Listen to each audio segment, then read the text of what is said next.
Simple. They can't have a nuclear weapon. And if we have to do something very harsh, we'll do it. And these are radicalized people, and they cannot have a nuclear weapon. देखिए, मैं आपको बताता हूं, India, Israel और America चाहता है D nuclearization of Pakistan, और हिंदुस्तान और अफगानिस्तान और टीटीपी और टीटीए चाहते हैं the disintegration of Pakistan. America जो है हमसे एटम बम मांग रहा है, और अल्लाह का शुक्र है, मैं तो दाद देता हूँ अब्दुल कदीर को कि इन्होंने बम कहीं पर छुपा दिया है, वरना अब तक हम दे चुके होते सनम। अमेरिका का इसमें रोल है, जो दाइश का इसमें रोल है, और जो तालिबान को जिस तरह अमेरिका पहले भी इमदाद देता रहा, वहाँ से मिडिल ईस्ट से भी लोग यहाँ पे आके इनको ज्वाइन कर चुके हैं। ये दुआ पढ़ पढ़ के, एक दुआ पढ़ता वो क्रिकेट नहीं खेल पाता, दूसरा पढ़ रहा वो लड़ नहीं पा रहा। दुआ परेड ही हो रही है, दुआ परेड होती रहती है। पाकिस्तान जो है 1947 से या उससे पहले जिन लोगों ने पाकिस्तान के बारे में सोचा था, वो पाकिस्तान की सोच अभी भी बरकरार है। उनका सोच है कि भाई 2050 हमें तो 1000 कट्स इंडिया में और करना है, उनका वो एम्बिशन है। हमारे पास भी एटम बम है, किसी भी वक्त मैं आपको बता रहा हूँ, खोपड़िया अगर फिरी तो बाबे आजादी पे खड़े होके ये हो जाएगा, मार देंगे। नमस्कार दोस्तों, कल पाकिस्तान के आर्मी चीफ ने एक बयान दिया है पाकिस्तान में, जिसमें उन्होंने पूरी तरह से हेट स्पीच फैलाई है हिंदुओं के खिलाफ, जहां पर उन्होंने कहा कि जो मुसलमान देश है पाकिस्तान, वो हिंदुओं से बिल्कुल अलग है और उनका कल्चर बिल्कुल भी मैच नहीं करता। इसीलिए उन्होंने क्यूनेशन के थ्योरी के तहत एक अलग देश बनाया है और उनके लिए हिंदुस्तान एक कचड़े के भाव का सम्मान है। और दोस्तों, दूसरी तरफ एक बड़ा कांड हो गया है, जहां पर डोनाल्ड ट्रंप ने एक बड़ा बयान दे दिया। उन्होंने कहा कि जितने भी रेडिकल इस्लामिक स्टेट्स है, उन सब के पास अधिकार नहीं है कि वे अपने पास न्यूक्लियर वेपन्स रखे। इसलिए ईरान के पास जो न्यूक्लियर वेपन्स बनाने की बात हो रही थी, वो पूरी तरह से तबाह कर दिया जाएगा अमेरिका और इजराइल द्वारा। और इसके बाद अब बारी है पाकिस्तान की, क्योंकि पाकिस्तान भी एक रेडिकल इस्लामिक देश है जिसके पास न्यूक्लियर वेपन है, और उसे तबाह करने के लिए खुद अमेरिका अपने जहाज से पाकिस्तान के जितने भी न्यूक्लियर वेपन्स हैं उन्हें सीज करने की बात चल रही है, जिसे सुन करके हिलाली पगलाया हुआ है और बहकी बातें भी कर रहा है। तो चलिए इसी पर आगे पाकिस्तानी मीडिया का रिएक्शन देखते हैं। कि अफगानिस्तान ने तो फैसला कर लिया है, अफगानिस्तान तहरीक तालिबान पाकिस्तान ने इंडिया के साथ बड़ा अच्छा मुआहदा किया हुआ है, उधर से उनके पैसे आते हैं। टीटीपी के जो अटैक्स हो रहे हैं पाकिस्तान में, वो इंडिया फंड कर रहा है। वो हथियार, वो जो 2 आर्म डंप्स हैं जो अमेरिका ने जानबूझ के उधर छोड़ा है, वो आर्म डंप से इस्तेमाल हो रहे हैं वही हथियार पाकिस्तान के खिलाफ।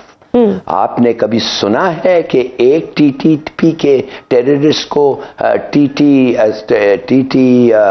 ने रोका है? माने ये जो तालिबान हैं ये रोका है? कभी भी नहीं है। ये सब मिले हुए हैं। देखिए, मैं आपको बताता हूं, इंडिया, इजराइल और अमेरिका चाहता है डी न्यूक्लियराइजेशन ऑफ पाकिस्तान, और हिंदुस्तान और अफगानिस्तान और टीटीपी और टीटीए चाहते हैं द डिसइंटीग्रेशन ऑफ पाकिस्तान। और इसके लिए, और माफ करिए, और इसके लिए हमें तैयार होना चाहिए। हम हैं तैयार, हम लड़ेंगे। ठीक। और इन्होंने कहा है, ये गवर्नमेंट ने, कि हम लड़ेंगे और हम सब मिलके लड़ेंगे उनके खिलाफ। ये कहते हैं ना कि हिंदू ऐसे, हिंदू से हमारा नहीं मिलता कुछ, हिंदुओं से हमारा मजहब नहीं मिलता, हमारा कल्चर नहीं मिलता।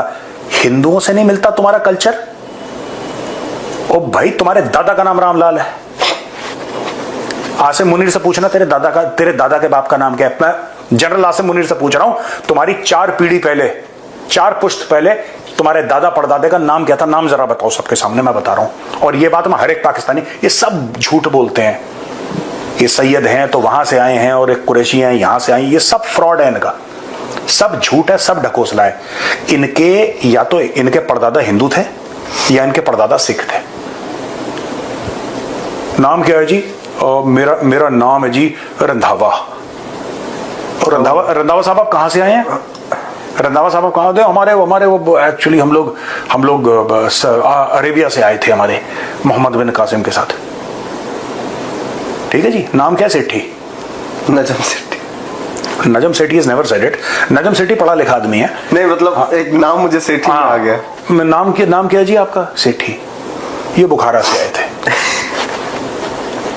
जिस दिन पाकिस्तानियों को यह पता लग जाए कि जिन हिंदुओं से तुम नफरत, और तुम नफरत करो क्योंकि तुम्हारी नफरत की जीरो, नफरत भी उसकी लगती है यार जिसमें कुछ ताकत हो, जिसके पास पैसे हो, जिसके पास कुछ हो। तुम्हारे पास तो कुछ भी नहीं है। अगर कोई सड़क चलता भिखारी मुझसे नफरत करे, मुझे क्या फर्क पड़ रहा। लेकिन मैं एक बात बता रहा हूं कि ये जो हिंदुओं से नफरत करते हैं, तुम्हारी रगों में, ठीक है, किसका खून है तुम्हें पता होना चाहिए। तुम्हारे बाप दादाओं का नाम क्या था? सिर्फ शजरा बोलते हैं, योर फैमिली ट्री। इनसे पूछो इनका शजरा क्या है। 99% ऑफ पाकिस्तानीज आर कन्वर्ट्स, 99%। और सारे आप कोई मानता कोई नहीं, सब यही कहते हैं कि भाई हमारे तो यहां से आए थे, हमारे वहां से आए थे। वही चीज है ना, फैसिनेशन विद फॉरेन थिंग्स। कोई कहीं से नहीं आया था, सब रामलाल के बच्चे हैं। किशनलाल सॉरी, रामलाल भी होगा, किशनलाल भी होगा, सानू की है ना। तुमने बड़ी पिक्चरें देखी है अमर अकबर एंथोनी का, किशनलाल का, सब पता है। तो फेमस। तुमने देखी है अमर अकबर एंथोनी? हाँ देखिए। सही बताओ। देखिए अमर अकबर तो हमारे टाइम की मूवी है। देख लेता हूँ सर। तुमने नेटफ्लिक्स वाले हो, नेटफ्लिक्स वाले जनरेशन के प्रोड्यूसर। नहीं सर, इतनी भी नेटफ्लिक्स वाली जनरेशन तो अब आई है। तुम्हारी कौन सी जनरेशन? ओवरकुट वाली? हमारी वो है जो कहीं नहीं फिट हो रही है। कोशिश कर रहे हैं, कहीं फिट नहीं हो पा रही है, लेकिन हो नहीं पा रहा, परेशान है। हमारी जनरेशन कंफ्यूज है।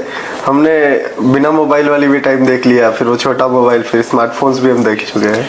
तुमने बिना मोबाइल वाला टाइम देखा है? हाँ नहीं, बचपन में तो देखा ही है। अच्छा, तब बचपन में था। हाँ। तब मैं फौज से बाहर आ चुका था। Which year are you born? 95? 97? हाँ। चलो ठीक है, कोई बात नहीं। हेलो, मैं जुरासिक पार्क से बोल रहा हूँ, गौरव है जी। हाँ बताओ। और प्रोड्यूसर बहुत बच्चा है अभी। नहीं बच्चा नहीं है, प्रोड्यूसर हमारा, प्रोड्यूसर रामबाण है यहाँ का, फायर कर दो काम हो जाता है। हाँ प्रोड्यूसर, और बताओ क्या। सर ये स्पीच दे रहा था तो इसने एक चीज और मेंशन की, मुझे वो उर्दू नहीं समझ में आई, मतलब याद नहीं है वो टर्म, और मैं लिटरली समझ भी नहीं पाया था उसको। बट जो उसने AKA मतलब बताया उसका, कि 2 जगह है जो कलमे से बने हैं, एक मदीना। 2 जगह? हाँ ओके ठीक है। 2 देश 2 जगह। हाँ मतलब ठीक है। एक मदीना और दूसरा पाकिस्तान। और फिर वो कह रहा है कि my dear brothers and sisters, sons and daughters, please don't forget the story of Pakistan, tell this story to your next generation. मैं एक बात बताता हूँ छोटी सी, उसके बाद we'll move on to the next topic. Sir पाकिस्तानियों में बताता हूँ कि अगर आलम इस्लाम के ऊपर कोई बदनुमा दाग है, वो पाकिस्तान है। मैं फैक्ट बता रहा हूं, अपने दिल से पूछना। और अगर आपको लगता है कि मैं झूठ बोल रहा हूं तो लिखना कमेंट्स में कि मेजर तुम झूठ बोल रहे हो, तुम लोग एक बदनुमा दाग हो। तुम इस्लामिक रिपब्लिक ऑफ पाकिस्तान नहीं, तुम सिर्फ पाकिस्तान लिखा करो, ना तुम इस्लामिक हो ना तुम रिपब्लिक हो।